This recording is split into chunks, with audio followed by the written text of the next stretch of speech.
Mais uma aula de redação, um tema novo, nossa meta de um tema por semana. O tema de hoje, bem rapidinho lá, sobre a reintegração de ex-detentos no mercado de trabalho e na sociedade brasileira. Olha, novamente um tema colocado que não envolve só um ponto. Dificilmente você terá um tema de redação para discutir, ou uma prova de redação, ou no Enem, no vestibular, dificilmente você vai ter um tema que discute um ponto só. Geralmente é justamente para testar a capacidade do aluno de interpretar e raciocinar que eles vêm e colocam desta forma. Olha, a reintegração de ex-detentos no mercado de trabalho e na sociedade brasileira. Então você tem a questão de reintegrar o ex-detento, você tem a questão do mercado de trabalho e você tem a questão da sociedade brasileira. 3 pontos. O tema com 3 pontos ele é muito interessante porque ele tem um nível. Professor, fica muito difícil, Cláudio, fica muito difícil. Não, não fica tão difícil. Ele tem, claro, o nível de dificuldade dele, mas assim fica perfeito. Porque você pode mostrar a sua competência. Qual competência? Que é a competência 2. A competência 1, aquela outra, envolve todas as questões de gramática, a distância do parágrafo, da margem, acentuação, pontuação, regência, tudo de gramática. A competência 2, que a gente está trabalhando essas semanas, já envolve o domínio do tema. E como que eu mostro o domínio do tema? Cláudio, não tem como dominar esse tema, eu não sei nada dele. Não é assim que você mostra domínio do tema. Você mostra domínio do tema interpretando adequadamente os pontos que o tema coloca em debate. A abordagem temática coloca em debate para a gente 3 pontos: reintegração de ex-detentos, o mercado de trabalho e a sociedade brasileira.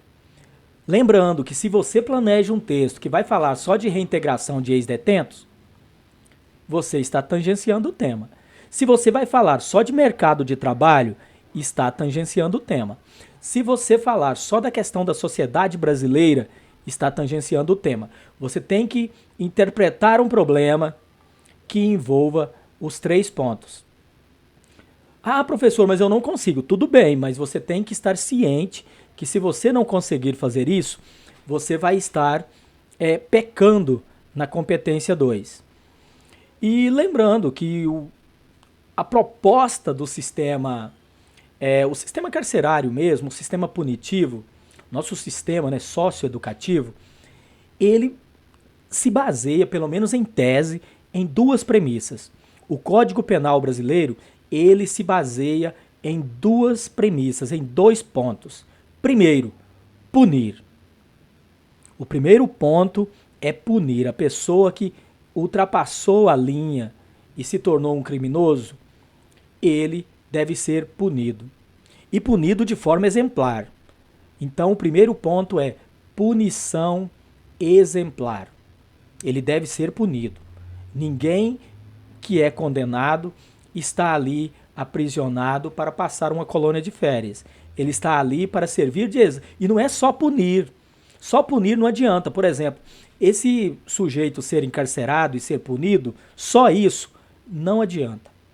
Porque suponhamos que numa pequena cidade, vamos imaginar uma pequena cidade aí de uns 3.000 habitantes. Eu tenho um deles que resolve entrar nas outras casas e roubar, sei lá, botijões de gás. Botijões de gás. E ele então é preso, ele é condenado e ele é aprisionado. Só aprisionar ele, para ele pagar um período, vamos dizer que o juiz estabeleceu que ele vai ficar 1 ano e meio preso.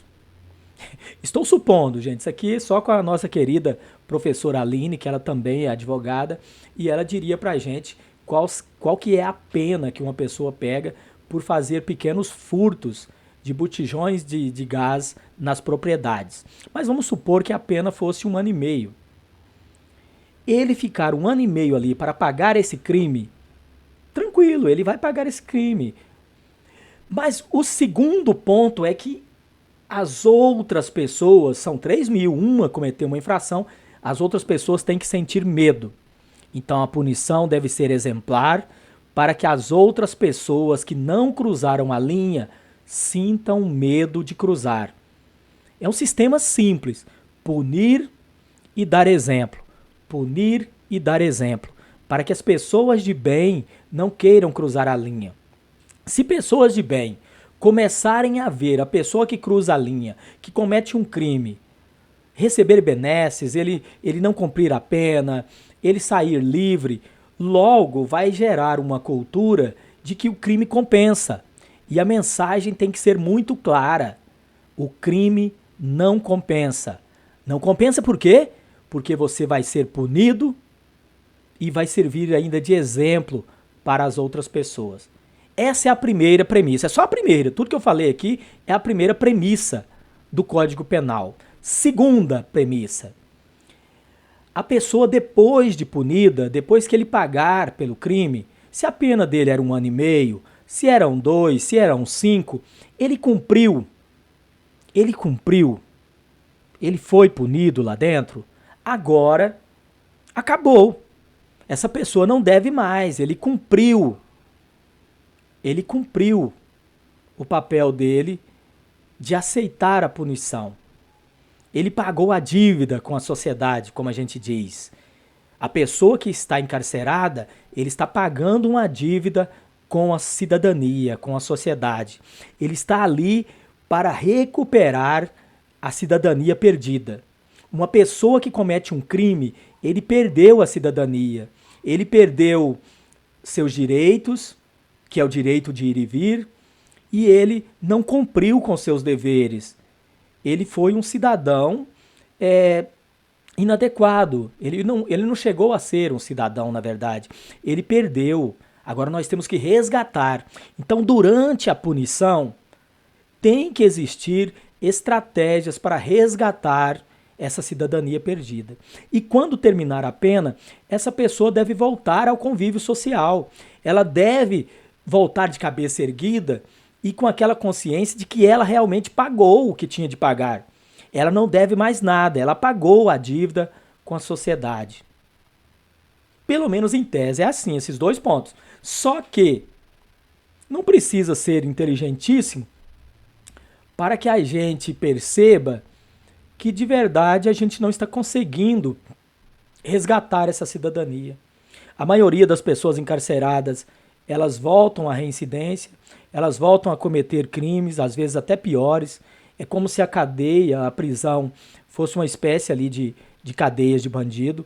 Então vem o primeiro ponto, a reintegração. Por que é tão difícil reintegrar o preso? Por que é tão difícil conseguir vagas para ele no mercado de trabalho? Por que o mercado de trabalho não quer o ex-detento? Por quê? Por que o mercado de trabalho não quer essa pessoa?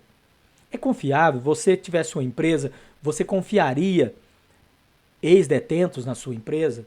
Você teria estrutura para receber ex-detentos e ainda se manter confiante e seguro lá dentro? Você colocaria dentro da sua casa um ex-detento para trabalhar? Para cortar ali, lavar a sua piscina, para fazer mesmo que fosse um trabalho pequeno. Se ele for vamos supor que o sujeito já foi assaltante, ele acabou tirando a vida de alguém, ele era um sequestrador, um estuprador, você teria coragem de deixar essa pessoa entrar no convívio da sua empresa, da sua casa, conviver com os outros funcionários? E os outros funcionários aceitariam bem essa pessoa? E se colocá-lo no mercado de trabalho é difícil? Agora imagina eu voltá-lo para a sociedade, eu encaixar ele na sociedade. Como fazer a sociedade confiar em uma pessoa que já cumpriu a pena dela? Para mim, o ideal seria se as instituições provassem para a gente que realmente eles estão punindo. Eles provassem para a gente que realmente eles estão recuperando. E eu acho que é aí que vem a nossa desconfiança. A gente não confia que o nosso sistema carcerário esteja realmente cumprindo as premissas, que ele esteja punindo adequadamente, e a gente não confia que lá dentro essa pessoa esteja fazendo trabalhos para ser resgatado. E aí vem toda essa problemática. O tema é esse, olha, não é difícil, é você manifestar aí a sua opinião, você dizer o que, que você pensa disso, qual a sua opinião sobre isso. Lembrando, o repertório que você vai usar, ele deve ser pertinente e ele deve ser de uso produtivo. Não vai usar repertório que não se liga.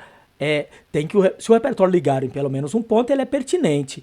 Mas se ele não se ligar completamente à discussão para ser um objeto de prova dos raciocínios, da visão que você quer mostrar, do jeito que você quer convencer, do seu ponto de vista, da sua tese, se ele não servir para isso, ele não é considerado produtivo. Então o repertório deve ser legítimo, pertinente e produtivo, para que você tire os 200 pontos na competência 2. Claro que também deve ser um texto que contempla todos os pontos do tema, que você levante uma problemática que contemple todos os pontos do tema. Deve ser um texto dissertativo, argumentativo. A pessoa deve ler e perceber que no texto tem uma luta pelo um ponto de vista, que você está tentando fazer o leitor acreditar no que você está dizendo. E para isso você usa suas estratégias. Você dá exemplo, você fala de consequências, você fala das causas, você traz fatos históricos, você cita frases, você cita séries. Mas lembrando, tudo que você citar que seja algo legitimado. Que seja um repertório legítimo, né? Que ele tenha legitimidade, que seja legitimado. Para quê? Para que eu possa ter um amparo da ciência. Que, né, se citou uma frase, cita o autor. Citou uma série, contextualiza direito. Um fato histórico muito bem-vindo, um mito. Mas não esquece, competência 2, 200. Vale 200. E não é difícil. E ela ainda ajuda nas outras competências. Ela é uma base muito boa, porque se você mandou bem na competência 2, as outras ficam mais fáceis. Fica até mais fácil na hora de corrigir. Bom, é isso. Espero que você tenha achado o tema legal. Depois você me conta se gostou. Faz direitinho. E dúvidas, você manda para mim. Até a próxima aula. E, como diz vocês mais jovens, tamo junto.